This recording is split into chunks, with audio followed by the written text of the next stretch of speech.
What up? It's the Grandpa MC coming at you with another video.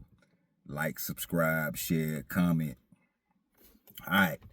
So since I'm on this Dallas kick, and I had this video in mind for the longest time, I just hadn't had a chance to do it, but here it is now. So this is about the NBA.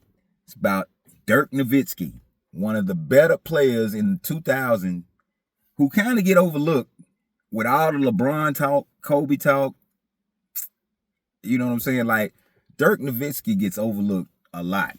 He's one of my favorite players that I watched when he was drafted in 98, 9, 99, 2000, something like that. 97, somewhere up in there. When he first came in, he was skinny. You know, he was like almost like a giraffe out there, you know what I'm saying? But he had a really good shot, you could tell. So for his career, Dirk Nowitizki averaged 20 points, 7.5 rebounds, and 2.4 assists. One of the most clutch players of his era. A lot of people do not remember the uphill climb that the Dallas Mavericks had around that time, because they were coming from just being a loser. They were coming out of the 90s. They tried Rodman. Mark Cuban had bought the team, and Mark Cuban was excitable, and he was trying new things, and he got Rodman there, and Rodman didn't work out. And when they finally got Nowitzki and Steve Nash and Michael Finley there, they went to work. But Dirk Nowitizki was a player. Like, I remember when he got his teeth knocked out in a playoff, it's either a playoff game or it was a late season game. But he got his teeth knocked out in the game, and then he went to the locker room and came right back. You know what I'm saying? Like, especially in his early career, they were always talking about him not being tough. So he was trying to, tough it out. He was showing people that, hey, I'm in here. You know what I'm saying? And he improved every year. Like, he was mostly perimeter in his early part of his career. Then he had a low post game. The big team on that was their nemesis. The team that was their nemesis was San Antonio with Tim Duncan. They had like a bunch of classic playoff games. I remember that one playoff game where Dirk Nowitizki went to the hole, laid it up, got the and one. I think they won that game to go on to the.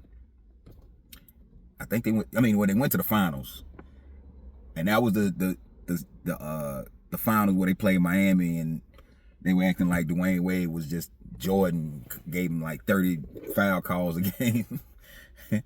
And that was in 2006. 2006. Yeah, 2006, something like that.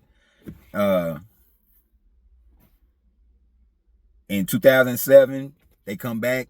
Dirk wins the MVP, one of the most embarrassing, most valuable player awards that in NBA history, because they were predicted to go to the finals. It was expected for them to go to the finals, and came up short in the first round. They played Golden State. Bad matchup for Dirk Nowitizki, because Don Nelson had his number. Don Nelson knew exactly how to defend him, and they crowded him with little guys, and he wasn't able to set up for his shot and all that, and they had him, defended well on the perimeter. One of the worst playoff performances in Dirk's career. Then they come back in 2011, and they win the title in 2011. So, like, all the years that they had to, they got knocked down and came back up, and 2006 is a while from few years away from 2011. So, they had to endure a whole bunch of ridicule, because they said basically that the Mavericks was a joke, and you know what I'm saying? Like, they had to deal with that.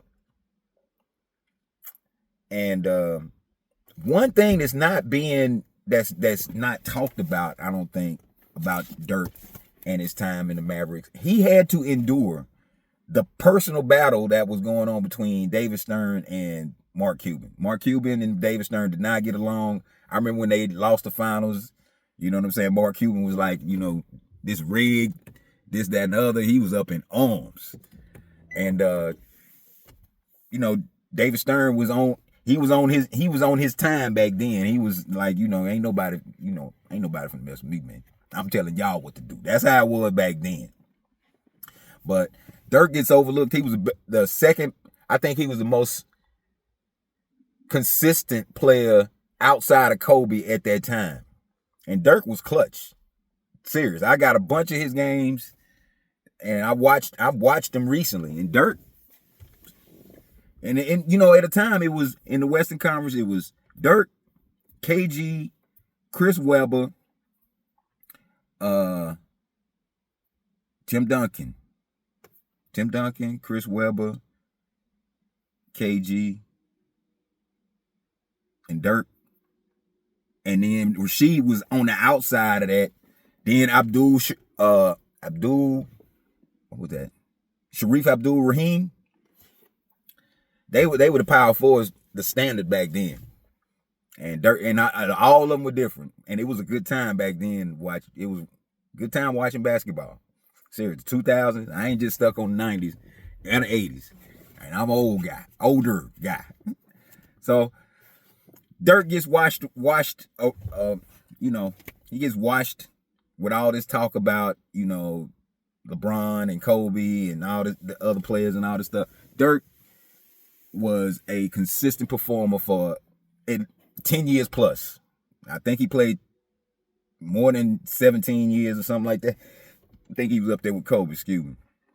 But Dirk put in a lot of work, and he deserves a little bit more recognition because what he gave up, and Cuban didn't do him no favors either. Cuban got cheap. Cuban, just basically left it on him. And his last few years was sad to me because he wasn't competing for a championship, and I think he had the ability, he just got too old. So that's all I got on that, man. Grandpa out.